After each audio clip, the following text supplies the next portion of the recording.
Are you ready to have an epic fail? Yes, it is time to fail in your workout. That's today's topic with today's coaching moment.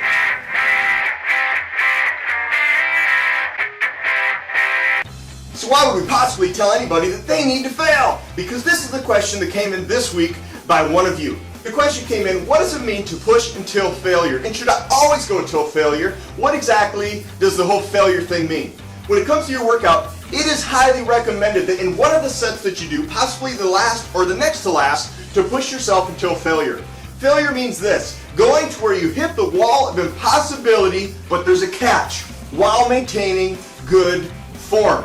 And that's the question that many people come into, or they don't realize the catch that's in all of that. They say, let's go till failure. And so they go until they just possibly can't budge the weight another inch or another millimeter. But in the midst of it all, if they're doing a curl, they got their back arch and they got their elbows way out in front of them. And, you know, one of those things. That's not the point.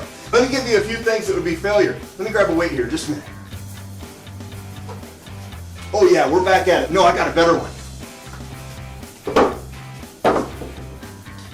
We're going to break out the mighty purples. Yeah, 3 pounds right there. Don't tell me I'm not an overachiever. All right, so you got your weight here and you're doing a curl. What we mean by failure is good form in that. Good form means your elbow is pinned to your side somewhere in the body cavity region. Hopefully straight down. So right up against your ribs, you got your elbow pinned and you're curling. And when you can't move it anymore with your elbow in one spot, you're done. You might get it up this far, maybe this far. Maybe you can only bring it up that far for a few more reps. But failure is when your elbow's in the right spot, form is right, and you can't move anymore. It's not where you got your back all arched back like this, and your elbow out in front of you, and you're struggling like so. That's not failure, that's really bad form, and that's going to end up messing up your back. That's going to blow out your shoulders because it's working your shoulder with your elbow up in front of you, and you're going to have problems from there. Failure is where you have good form and you can't go anymore. If you're in a tricep kickback, this is what I see all the time, is that their elbow is supposed to be, this is where you're supposed to be, locked in one spot, and you're only moving from your elbow to your hand. That's the only thing moving. But you see a lot of this. Ugh. Ugh. Ugh. See that elbow? That elbow's flying all over the place. You have already passed the point of failure. The thing you need to do is to go get a lighter weight. If purples don't work for you, borrow a pair of Matt, had to get it in there, Matt, your pink weights, and then go keep going on, but that elbow should not be moving. If your elbow's moving, you've passed the point of failure with that weight. Get a lighter weight so you can get your form right. So failure is going to be where your elbow is locked and you cannot straighten your arm. You can't straighten it. You're not able to go out like so. You reach failure at that point.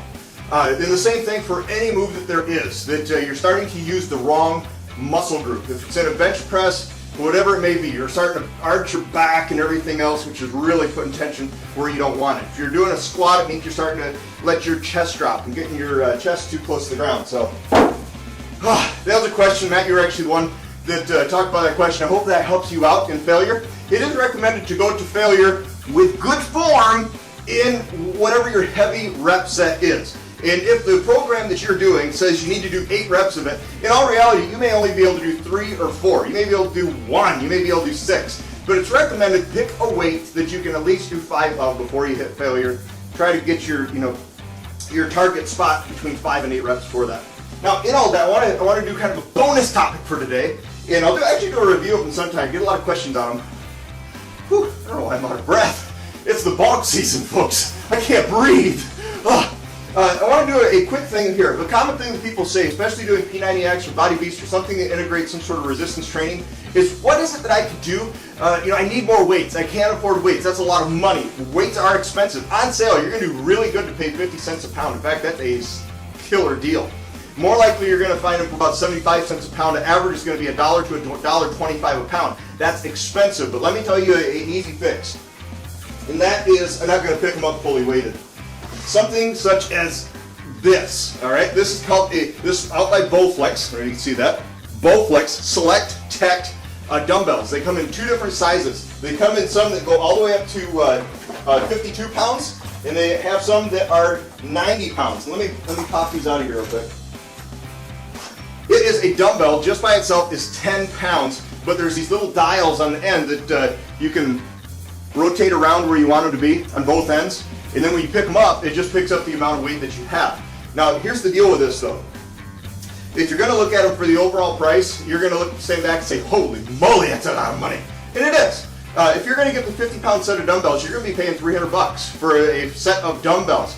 But think about this. Those dumbbells are going to go, they're going to be equivalent to a set of 5-pound dumbbells, 7.5-pound dumbbells, 10-pound dumbbells, 12.5-pound dumbbells, 15-pound, all the way up in increments of 2.5 pounds from 5 pounds to 52 pounds. If you start adding that up at $1 a pound or even 50 cents a pound, you find out that $300 for a set of dumbbells is really cheap. If you want to go to the 90-pound set of dumbbells, you can find them online somewhere around the $500 to $600 mark. And you say, that is a lot of money, and it is. But if you're thinking of investment-wise, it's a lot cheaper than getting a 10-pound dumbbell, 12.5-pound dumbbell, 15-pound, all the way up to 90 pounds. You're going to find out that $600 or $500 or whatever you can get it for is a swinging deal. So when people say, oh, where can I get some cheap weights? You're really not going to beat that for the money. I'll do a complete review of them another time, and keep an eye out for that. That reminds me, I was going to do that. So that's the word for today. Push until failure with good form, and then if you're needing some more weights, if you can do it, that's a really good alternative. There's always the option of just picking up hex dumbbells, as